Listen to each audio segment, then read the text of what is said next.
I save my own corn seed. Have you noticed that corn seed keeps going up year after year? And one of the reasons why I have my own garden is because I want to save money. Saving your own corn seed is easy, but there are some things to consider before you start. I'm going to go over some of those things that you can consider, and I'm going to give you a strategy where you can grow 2 different kinds of corn at the same time, and you'll be able to save the seed from both kinds. All I have needs, I have not provided. But what do you do if you like 2 different kinds of corn? I like the deep flavored yellow corn, and my husband likes the sweet white corn. Now, if you plant yellow corn and sweet corn together, there's such a thing called cross-pollination. And that first year, when you husk that corn, you're going to have bicolored corn. But let's say you save the seed from that bicolored corn. The next year, you'll get more of the bicolored corn. So you keep doing that. And by the time you get to about the 4th or 5th generation, it's not even going to be bicolored anymore. It's going to be one big mix of both. And maybe you'll like it. But I wanted to keep the corn separate. And one year I learned by an absolute fluke how to do it. And so I've fine-tuned that strategy, and now I can confidently grow yellow corn and white corn during the same season. Strategy number 1, do your research. For example, I was just reading in one of the seed catalogs that I like to order from about a yellow corn that does really well. But then I looked at where it was developed, and it said it does well in North Carolina mountains and northward from there. Well, I live in Central Florida, and I decided that probably was not a good choice for me. I have narrowed down my choices to 4 over the years, and I've even eliminated one of those. So now I'm down to 3. But I want to show you what I'm looking at here as far as what am I considering when I'm ordering my corn. So I have Bodacious. It is a hybrid. And right here you see the 74. That's how many days it takes to go from planting your seed until you harvest. This is Bantam. It takes 78 days from the time you plant it until the time of harvest. This is Buell corn. It takes 81 days from time you plant it to time of harvest. And this is Silver Queen. It takes 90 days to go from planting to harvest. That is very, very important to keep track of that if you want to save your seeds. Here we have 2 kinds that I really wanted to keep. One is Bodacious, that's hybrid, okay? When you save hybrid corn, the next generation is not going to be exactly like the first generation.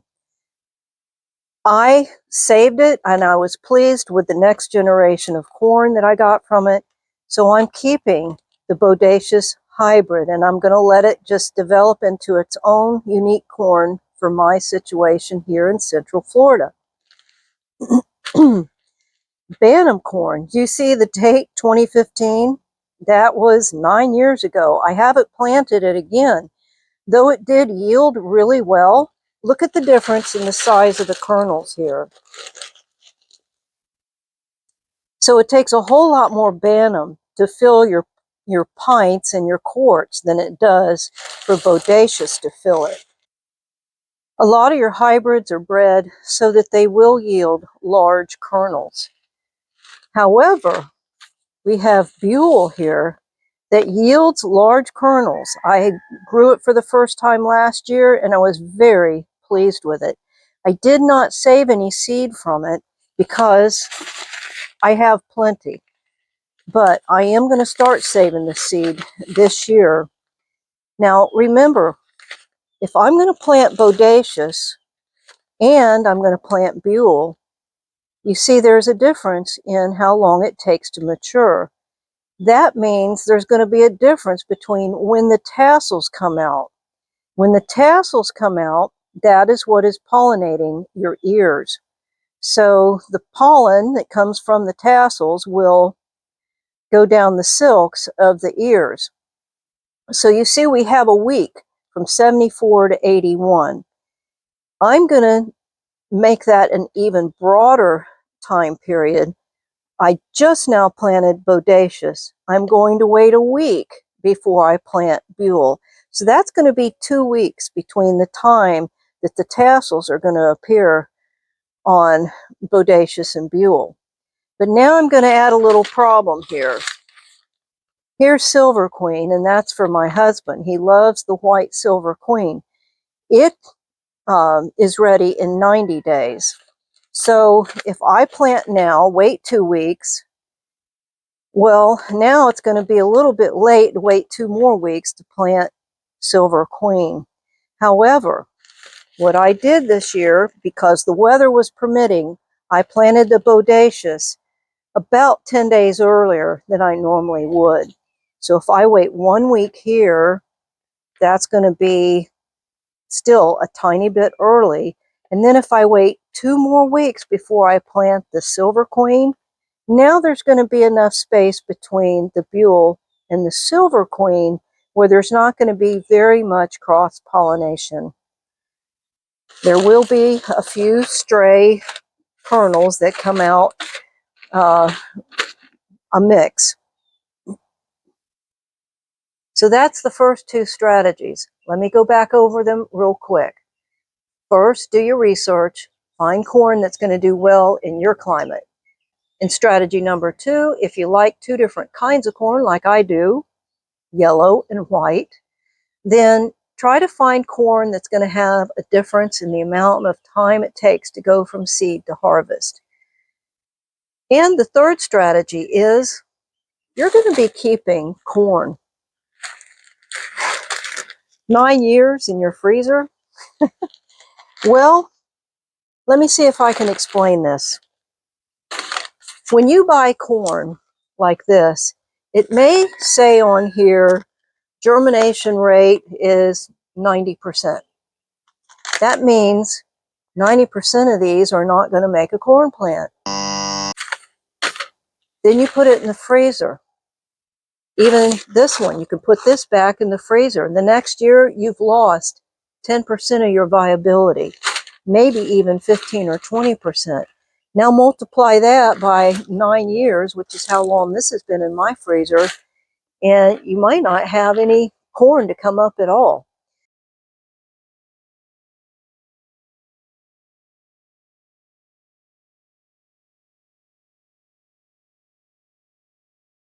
So if you've kept your seeds in your freezer for any length of time, test them. Soak them for about a day, then plant them in a planter and keep them watered, care for them just like you want them to become corn stalks, and see how many come up. And then that way you know how thick to sow your seeds when you plant them out in your garden. Now, even though these are only a year old, I still will plant 2 to 3 per space, and that's strategy number 3. In order to have a good, healthy choice of stalks, you need 2 to choose from. And in my case, I like to have 3. So when the seedlings get to about 4 inches tall, you can tell which one is going to be the better stalk of corn, and you just hold one out. In my case, I keep them about 12 inches apart. If you feel sorry for one of the weaklings and you let it grow, it's not going to make corn, and it's going to steal nutrients away from the stalk that is going to make some corn, if at all, because they just don't compete with each other very well. In fact, corn doesn't like any competition. And I've only found a couple of things that grow well with the corn, and one is peas, and another one is peanuts. But that's a whole other strategy that we'll talk about another time.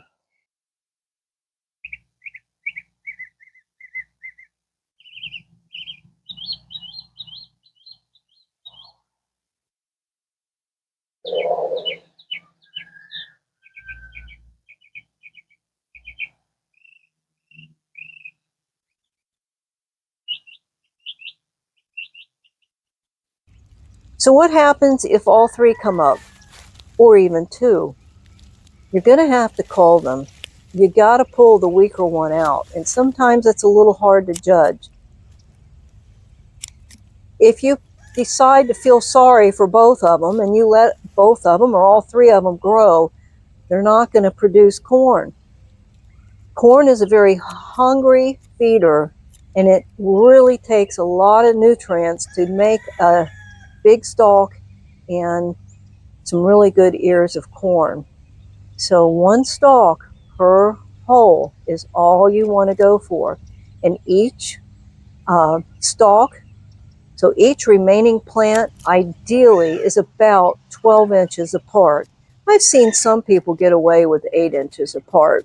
My soil is not that rich no matter what I do. It's sandy soil and it's just very hard to keep it nutrient rich. So I go with one every 12 inches. So these came up about 3 weeks ago and I thinned them out. And now these have been up for just a very few days. And I need to wait another week, maybe another 10 days before I plant these last two with Silver Queen. So you see, it's easy. Research, space the time that you're going to plant, and then plant more thick than you normally would so that you can cull them out. Thanks for watching. Give me a thumbs up. It really does help me. And please subscribe. I appreciate it. Great.